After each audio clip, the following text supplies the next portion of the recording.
Olá, falar um pouco nesse vídeo sobre o Bitcoin, né, o tema do momento, o tema da moda, né, que eu acho que é muito importante discutir, né, muito legal. Primeiro que é um tema fascinante, né, segundo que é um assunto da maior relevância, né, porque tem muita gente colocando dinheiro nisso, muita gente investindo nisso, colocando poupança, vendendo apartamento para comprar Bitcoin, né, então esse é um tema da maior gravidade, né, a gente precisa falar bastante, acho que inclusive ajudar a orientar as pessoas e tal, né. Primeiro dizer que como tecnologia o Bitcoin é uma coisa fantástica, né? Uma grande sacada em cima dessa ideia de que com algoritmos você consegue criar uma espécie de moeda virtual, né? Que é referendada pelo próprio sistema e que não depende de nenhum ente terceiro, né? Não depende do governo, regulando, nada disso. Então ela é uma espécie de moeda endógena ali, que o próprio sistema, a própria rede de Bitcoin e os usuários, né, e os mineradores criam. Né? Então, como tecnologia é um negócio muito interessante, porque e a coisa do blockchain também, que registra todas as transações, né? Porque se cria uma tecnologia de transação financeira, de transferência financeira, que é muito legal, né? Realmente muito legal. A ideia de que você entra agora e rapidamente faz uma transferência de São Paulo para Tóquio, de Tóquio para Moscou, de maneira simples, rápida, totalmente online, totalmente referendada pelo próprio sistema.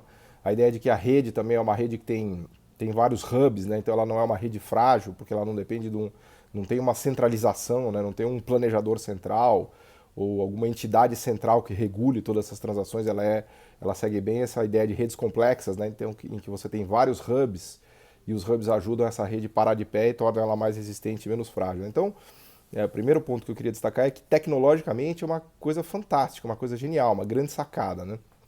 E, e acho que de fato foi uma evolução, né? O problema é confundir isso com moeda, né? Porque o Bitcoin não é uma moeda. Aliás, eu até brinco que o Bitcoin é uma antimoeda, né? Ela tem características opostas, né? Diametralmente opostas ao que transforma alguma coisa numa moeda, né? E me preocupa bastante também porque na internet, no que eu chamo de YouTubenomics, né? Ou no Twitternomics, né? Tá cheio de especialista de moeda falando de Bitcoin, né? Então as pessoas confundem o seu conhecimento sobre Bitcoin, sobre a questão tecnológica e tal, com o seu conhecimento sobre moeda que é nulo, né? São pessoas que nunca estudaram economia, não têm a menor noção de finanças, né? No sentido de gestão de ativos, de liquidez, etc e tal, e misturam as bolas, né? Então, o primeiro ponto é destacar esse, que é uma tecnologia fantástica e acho que tem um grande futuro, não só o Bitcoin, mas todas criptomoedas, né, que têm surgido, empresas, né, que têm lançado e o próprio Facebook agora com a coisa da Libra. Eu acho que até um investimento interessante você montar uma carteira de empresas, né, que comercializam ou lançam ou fazem as moedas, mas comprar a moeda em si e carregar na sua carteira, aí eu já acho uma loucura e vou explicar um pouquinho o porquê disso. Né? Por que eu digo que o Bitcoin é uma antimoeda, né? Porque por trás do Bitcoin não tem nenhum sistema contratual e nenhum governo, né? Então a turma que é mais da escola austríaca, liberal, acha que isso é fantástico, né? Porque você tem uma moeda que é livre de governo, né? Mas o problema é que o que garante a moeda é o governo, né? A moeda só existe com o governo, né? Por isso que existe o real brasileiro, que está atrelado ao sistema contratual e de liquidação e jurídico brasileiro, o dólar americano, que está atrelado ao sistema contratual jurídico e de liquidação dos Estados Unidos, do euro, do Japão e assim por diante. Por quê? Porque o que confere valor a uma determinada moeda é a capacidade que ela tem de liquidar contratos numa determinada jurisdição. Então, por que o real tem valor? O real não é nada, é um pedaço de papel, é um passivo que o Banco Central brasileiro emite contra ele mesmo, né? A notinha lá da oncinha, R$ 50. Por que aquilo vale? Aquilo vale porque existe um sistema legal, contratual e jurídico no Brasil que te obriga e que te dá a possibilidade de liquidar contratos e obrigações em reais, né? Então, por exemplo, eu quero vender meu apartamento, não sei quanto vale, né? Tô brigando aqui, eu sou vendedor, tenho um comprador, a gente está brigando.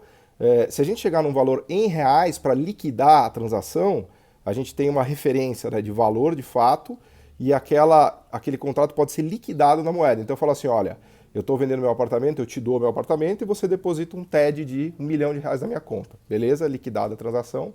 Então aquele R$ 1 milhão sinalizou o valor real do apartamento e o real, a moeda real, teve valor porque ela liquidou essa transação, né? E para isso existe um sistema jurídico, legal e contratual por trás, né? Então isso vale para tudo, vale para o aluguel que você paga, para o carro que você compra, para a mensalidade da escola, enfim, toda a economia brasileira está estruturada em cima de um sistema contratual legal que é liquidado em reais, né? Mesmo vale para Estados Unidos, para a zona do euro, para ien, para a China, para qualquer país. Isso funciona assim porque as pessoas têm muita dificuldade em chegar em acordo em relação ao valor das coisas sem um terceiro que referenda e que, vamos dizer assim, garanta que aquilo tem valor e é verdade, né? Se você tentar negociar com uma pessoa, né? Por exemplo, você quer vender seu carro, quanto que vale seu carro? Você fala, meu carro vale 80 mil reais. Aí o cara vai falar, não, seu carro vale 40 mil reais. Você vai ficar brigando ali e vocês não vão chegar a algum consenso enquanto os dois não acordarem o valor em reais daquele carro, né? Então, de repente, pode ser que você, tá bom, talvez valha um pouco menos, o cara fala talvez valha um pouco mais, então beleza, então vamos liquidar aqui esse valor aqui do carro, vamos concordar que ele vai ser liquidado por 65 mil reais, então vale 65 mil reais. Então, é daí que vem a força da moeda, né? Dessa capacidade que a gente fala em inglês de discharge, de liquidar contratos, né? De uma maneira invariável, porque quanto vale um real? Um real vale um real, acabou. Você pode trocar esse real por uma outra moeda, né? Por exemplo, um dólar ou por um euro, e o dólar, por sua vez, tem a capacidade de liquidar contratos nos Estados Unidos e o euro tem a capacidade de liquidar contratos na Europa, né? Mas o real é invariável em relação a ele mesmo, né? Por definição. Ele pode perder valor ao longo do tempo por conta da inflação, sem dúvida, né? E a inflação não vem necessariamente do fato do governo imprimir mais moeda, tem muitas outras coisas relevantes, né? Pode ter choque de preço, choque de alimentos, choque de oferta, aumenta o preço da energia elétrica, aumenta o preço da gasolina, o câmbio desvaloriza, tem N coisas que podem fazer com que o real perca valor, que as coisas percam valor em termos de reais, né? Que a gente chama de inflação. Mas, enfim, o sistema contratual legal brasileiro ainda assim diz que as coisas têm que ser liquidadas em real, então a moeda brasileira é o real, e é isso que vale, né? Isso que ancora e referencia todo o sistema, né? O Bitcoin não tem essa capacidade, porque ninguém aceita um Bitcoin para liquidar qualquer contrato, né, relevante, né? Você pode fazer transações rápidas, né? Fala assim, puta, eu tenho $1 milhão que eu quero mandar para Nova York agora de maneira rápida e simples, sem perguntas, né? E esses sem perguntas tem um pouco a ver com a coisa do submundo e tal, de transações ilícitas, mas não vou nem entrar nesse mérito. Você consegue fazer aquela transferência real time ou rapidamente, né? E aí você não está sujeito às oscilações do valor do Bitcoin porque você faz isso numa janela rápida, né? Agora, quando você carrega Bitcoins por uma janela de 1 mês, 2 meses, 6 meses, 1 ano, 2 anos, você não tem a menor noção do que vai acontecer com o Bitcoin lá na frente. Na verdade, o valor do Bitcoin pode chegar a ser zero, né? Não existe nada que garanta que o Bitcoin vale alguma coisa, né? Existe um sistema de demanda e oferta, oferta por mineração e demanda porque pode ter gente comprando muito Bitcoin ou pouco Bitcoin, mas qualquer ativo que você carregue com denominação em Bitcoin, ou o próprio Bitcoin ele mesmo, você está carregando um risco gigante, porque nada te garante que daqui a um mês esse negócio não vá para zero, né? Então, o Bitcoin como transação, como tecnologia de transação, eu acho fantástico. Agora, como reserva de valor e capacidade de liquidação, acho um risco gigantesco, né? Acho um risco gigantesco justamente porque ele não tem esse backup, né, do sistema contratual. Não é só o governo, é todo o pacote, né? Porque é o sistema contratual, legal, jurídico e bancário, né? Porque você pode só liquidar dentro do sistema bancário. Então, isso não é uma desvantagem, na verdade é uma grande vantagem, né? Porque quando você tem ativos que você pode carregar que são denominados numa determinada moeda, reajustados por inflação ou não, né? Você pode comprar um bond, um título que é, por exemplo, uma NTNB, que é ajustada por inflação. Você pode comprar um título americano, que é denominado em dólar, reajustado por inflação ou não. Você pode comprar um título privado aqui, que é indexado por CDI. Mas no final do dia, você tem a garantia de que existe um sistema contratual legal que vai obrigar o cara a te pagar em reais naquela data, né? É isso que te garante. Então, o Estado que te garante que aquela riqueza que você está carregando num bond, num título público, privado, terá valor, porque o sistema contratual legal obriga o cara a te pagar o que está escrito, que é um contrato, né? Quando você compra uma LTN, vou comprar uma LTN 2025 Tesouro Direto. O que é isso? Isso é uma obrigação que o governo brasileiro tem de te pagar no dia 1 de janeiro de 2025 R$ 1.000. É isso que a lei diz. Quem carrega uma LTN tem o direito de receber do governo brasileiro R$ 1.000 no dia do vencimento dela. Mas quem garante isso? O sistema jurídico legal contratual brasileiro. E quem garante isso? O governo, né? Então, na verdade, o governo ele protege a moeda, né? Por isso que ele é importante e por isso que a moeda é moeda. Se você carregar um Bitcoin, daqui 6 meses o Bitcoin vale zero. Aí você vai chorar, puta, meu Bitcoin vale zero e tal. Para quem que você vai chorar? Para ninguém, porque não existe nenhum sistema que te garanta isso. Juridicamente, o Bitcoin não é nada, ele não está em nenhum lugar. Ele é só uma rede, que é uma tecnologia fantástica, que tem pessoas referendando as transações, mas contratualmente, legalmente, você não tem direito nenhum. Né? Então, ele é um negócio meio no ar, assim, né? Por isso que eu acho temerário você carregar em posições em Bitcoin, riqueza, poupança, em Bitcoin, porque você está carregando um risco gigantesco. Né? Ele não tem nada a ver com moeda, né? Especialmente com liquidez. Né? Porque quando a gente fala de moeda, no fundo a gente está pensando numa característica fundamental da moeda, que é a liquidez. Né?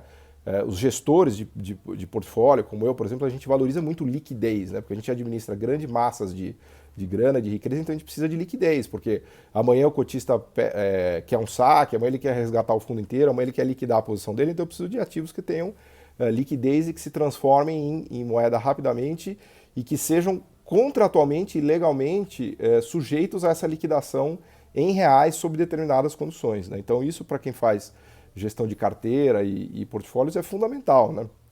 Para Brasil, para Estados Unidos, para Europa, para qualquer país que seja. Né? Então, o Facebook com essa ideia da Libra é interessante, porque ele quer criar a jurisdição dele em que você pode pagar as coisas com Libra e tal, que é legal. Como transação, tipo PayPal, uma tecnologia de transação e de pagamento mais sofisticada, eu acho muito, muito interessante todas as moedas, as criptomoedas. Agora, como reserva de fato de valor e de capacidade de liquidação, acho uma loucura total. Né? Por isso eu volto a frisar que o Estado é fundamental, porque é ele que dá vida à moeda. Né? Claro, o Estado pode administrar mal isso, né? A gente sabe, você pode ter um banco central incompetente, você pode ter uma economia que mergulha numa hiperinflação, tipo Venezuela, né, que adoro dar esse exemplo, você faz uma administração monetária e econômica errada, a moeda realmente pode virar pó, tipo o Zimbábue. Né? Eu até tenho aqui, acho que dá até para ver aqui atrás, isso aqui é uma nota que eu ganhei de presente de 10 trilhões de dólares de Zimbábue, né, que foi emitida pelo Banco Central de Zimbábue. Ó, depois eu vou até pegar ela aqui, que eu ganhei de um amigo meu lá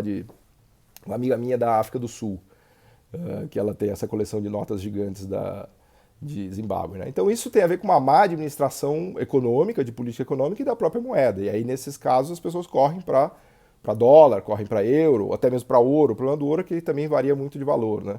Mas isso decorre não do problema da moeda em si, decorre do problema da incapacidade de fazer gestão e de fazer política econômica. Né? Porque eu tenho visto coisas na internet assim, esse YouTubenomics é uma coisa de louco. Né?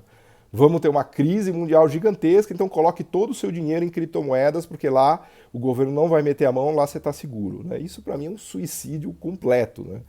Né? Claro, o futuro vai dizer se eu estou errado ou não, até como cabeça de gestor de ativos, mas minha visão é que se tiver uma crise catastrófica, as criptomoedas vão virar pó assim do dia para a noite. Né?